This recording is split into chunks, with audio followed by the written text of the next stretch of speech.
36,000 కోట్లు. ఒకటి కాదు, రెండు కాదు, మూడు కాదు, 36,000 crores. జైన్ స్ట్రీట్ అనే US based prop trading firm Indian stock మార్కెట్ల కొల్లగొట్టిన సంపద జస్ట్ 2 years 3 months, 2 సంవత్సరాల 3 నెలల వ్యవధిలో అంత ఎర్న్ చేసింది. January 1st, 2023 నుంచి March 31st, 2025 వరకు. సో ఆ విశేషాలు ఏందో ఈ వీడియోలో మనం తెలుసుకుందాము. ముందుగా ఇన్వెస్టింగ్ అంటే ఏంటి? ఇన్వెస్టింగ్ అంటే మనం స్టాక్ మార్కెట్లో చాలా మంది షేర్స్ కొంటుంటారు, అమ్ముతుంటారు. వాటిని షేర్స్ అంటారు, ఈక్విటీస్ అంటారు. అందుకే దాన్ని ఈక్విటీ మార్కెట్ అంటారు, క్యాష్ మార్కెట్ అని కూడా అంటారు. మరి ట్రేడింగ్ అంటే ఏంటి? ట్రేడింగ్ అంటే రిస్క్ ఎక్కువ ఉంటుంది, వోల్టిలిటీ ఎక్కువ ఉంటుంది. దాన్ని డెరివేటివ్స్ మార్కెట్ అంటారు, ఎఫ్ అండ్ ఆన్ కూడా అంటారు, ఫ్యూచర్స్ అండ్ ఆప్షన్స్. సో ఇప్పుడు ఈ జైన్ స్ట్రీట్ సంస్థ కూడా దాంట్లో ట్రేడ్ చేసి 36,000 crores ఎర్న్ చేసింది. మీకు ఒక ఇమేజ్ చూపిస్తాను ఇప్పుడు. సో ఇప్పుడు ఈ ఇమేజ్ చూస్తున్నారు కదా, దీంట్లో జైన్ స్ట్రీట్ 4 accounts మెయింటైన్ చేసింది. ఆ 4 accountsలో మీరు చూసినట్టయితే ఇండెక్స్ ఆప్షన్స్లోనే వీళ్ళు 43,000 crores ఎర్న్ చేసిర్రు. మళ్ళీ స్టాక్ ఆప్షన్స్లో కూడా 900 crores ఎర్న్ చేసిర్రు. స్టాక్ ఫ్యూచర్స్లో, ఇండెక్స్ ఫ్యూచర్స్లో లూజ్ అయ్యారు ఒక 200 crores, 7,000 crores. మళ్ళీ క్యాష్ చూసుకుంటే వీళ్ళు షేర్స్ కొన్నారు, స్టాక్స్లో ఇన్వెస్ట్ చేయరు. These people are not investors. అందుకే చూడండి జస్ట్ 200 crores లూజ్ అయ్యారు. సో ఓవరాల్గా వీళ్ళు ప్రాఫిట్ వచ్చేసి 36,000 crores. సో ఈ ఇష్యూ ఎట్లా స్టార్ట్ అయిందో దాని గురించి మనం డిస్కస్ చేద్దాము. యుఎస్లో మ్యాన్హటన్లో ఈ జైన్ స్ట్రీట్ అనే సంస్థ మిలీనియం మేనేజ్మెంట్ అనే ఇంకో ట్రేడింగ్ ఫర్మ్ పైన కేసు వేసింది. ఏమేసింది అని అంటే, మిలీనియం మేనేజ్మెంట్ వాళ్ళు మా దగ్గర ఉన్న ఎక్స్ ఎంప్లాయీస్ని హైర్ చేసుకుని మేము యూజ్ చేసే ట్రేడింగ్ స్ట్రాటజీని వాళ్ళు యూజ్ చేస్తారు ఇప్పుడు. సో అది $1 billion మాకు సంపాదించి పెట్టింది. అంటే అక్షరాల 8,500 కోట్లు మేము సంపాదించినాం ఆ స్ట్రాటజీతోని. ఇప్పుడు వాళ్ళు ఆ స్ట్రాటజీని యూజ్ చేస్తున్నారు అని చెప్పి కేసు వేసింది. అప్పుడు April 24 వచ్చినప్పుడు ఈ ఆర్టికల్ ఇండియన్ మీడియా కూడా చాలా బూస్ట్ చేసింది, చాలా వైరల్ అయింది ఈ న్యూస్. అప్పుడే మేమంతా షాక్ అయినాము. చాలా మంది ట్రేడ్ చేసేవాళ్ళు, ఇన్వెస్ట్ చేసేవాళ్ళు, స్టాక్ మార్కెట్ న్యూస్ని ఫాలో అయ్యేవాళ్ళు. 8,300 crores అంటే it's a big amount. But ఇప్పుడు చూసుకుంటే 36,500 crores అది నథింగ్ అనిపిస్తుంది. సో అదనమాట.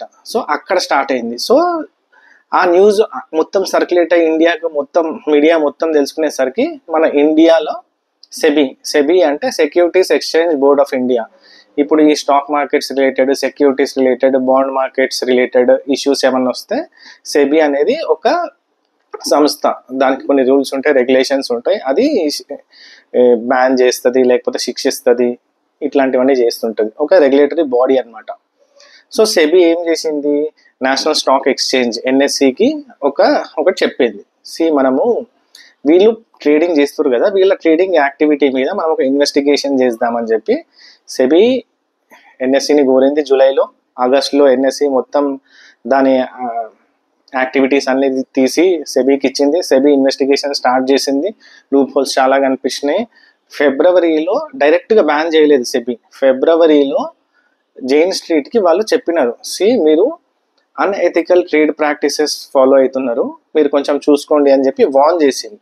But despite of that warning Jain street వాళ్ళు లైట్ తీసుకున్నారు. వాళ్ళు చేసే యాక్టివిటీస్ వాళ్ళు చేస్తూనే ఉన్నారు. ఇది అనేది ఒక రెగ్యులేటరీ బాడీ కదా, దానికి కొన్ని రూల్స్ ఉంటాయి, రెగ్యులేషన్స్ ఉంటాయి, గైడ్ లైన్స్ ఉంటాయి. దాంట్లో PFUTP అంటే prohibition of fraudulent and unethical trade practices, అదొక రెగ్యులేషన్ ఉంది. దాన్ని చూపించుకుంటూ సెబీ ఈ జైన్ స్ట్రీట్ని ఇండియన్ స్టాక్ మార్కెట్ నుంచి బ్యాన్ చేసింది అనమాట.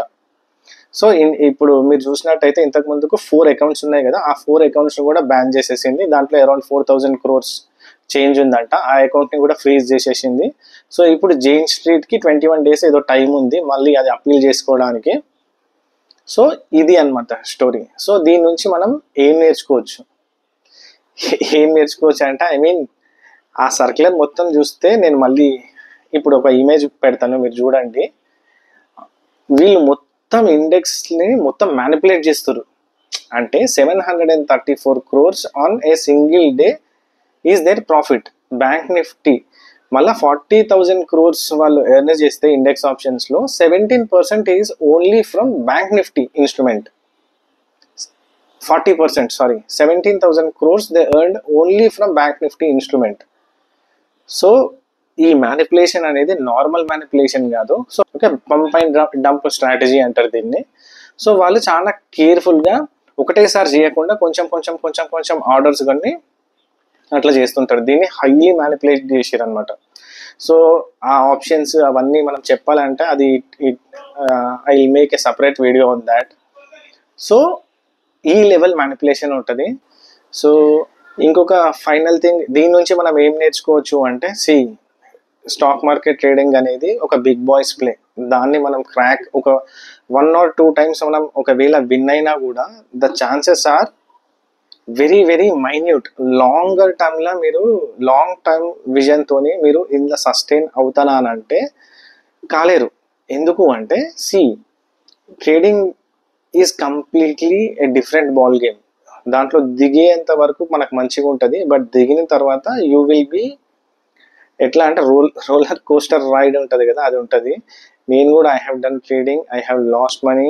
నేను చేతులు కాళ్ళు అన్ని పర్సులు అన్నీ కాల్చుకున్నాం. మోస్ట్ ఆఫ్ ద పీపుల్ మీరు ఎవరినన్నా అడగండి ట్రేడ్ చేసే వాళ్ళను, they will have the same story. అట్లా అని చెప్పి చెయ్యాలా వద్దా అంటే I'm not qualified to say చెయ్యాలా వద్దా అనేది. అది పర్సనల్ ఇండివిజువల్ డిస్కషన్ పైన ఉంటుంది.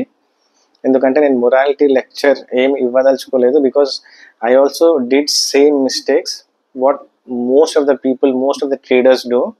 సో అది చెయ్యాలా వద్దా అనేది మనకు ఉండాలి. ఇప్పుడు సెబీ ఎవ్రీ ఇయర్ మనకు రిపోర్ట్స్ ఇస్తూనే ఉంటుంది.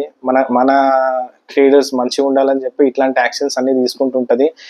స్టాక్ మార్కెట్ని మీరు ఇంకా తెలుసుకోవాలి అంటే మంచిగా న్యూస్ చదవండి. ట్రేడింగ్ అసలు ఎందుకు చేయాలి, ఎవరు చేయాలి, ఎట్లా చేయాలి, సైకాలజీస్ ఏంది, డిఫరెంట్ ట్రేడర్స్ ఎవరు, స్టాక్ మార్కెట్స్ బిగ్ బాయ్స్ ఎట్లా మ్యానిపులేట్ చేస్తారు, న్యూస్ ఎట్లా ఇంపాక్ట్ చేస్తుంది, న్యాచురల్ కెలామిటీస్ ఎట్లా ఎఫెక్ట్ చేస్తుంది, ఇవన్నిటిపైన ఉండాలంటే you have to stick on the game రెగ్యులర్గా.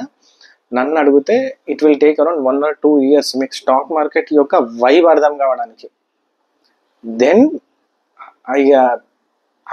అర్థం కావడానికి, ఎస్పెషల్లీ ఇన్ ఎఫ్ఎన్ఓ. అయినా కూడా you can crack, I still doubt it. Because అది చెప్పలేదు, అది ఎక్స్పీరియన్స్ చేస్తేనే తెలుస్తుంది ఎవరైనా. So that's it. మీరు ఇంకా సెబీ రిపోర్ట్ చూసుకుంటే highest losers in F N O are from Telugu states. First Telangana ఉంది, సెకండ్ ఆంధ్ర ఉంది, third Karnataka, fourth I think Delhi ఉంది. సో మీరు చూసుకోండి. సో మన తెలుగు వల్ల ఎక్కువ లూజ్ అవుతున్నారు. సో అఫ్కోర్స్ నేను కూడా అందులోనే ఉన్నా. సో అదే అండి ఈ వీడియో. సో మీకు నచ్చిందంటే please do like, share, comment and subscribe. So ఇట్లాంటి వీడియోస్ నేను ఇంకా చాలా చేస్తాను డిఫరెంట్ టాపిక్స్ పైన. So thanks for your time and thanks for watching.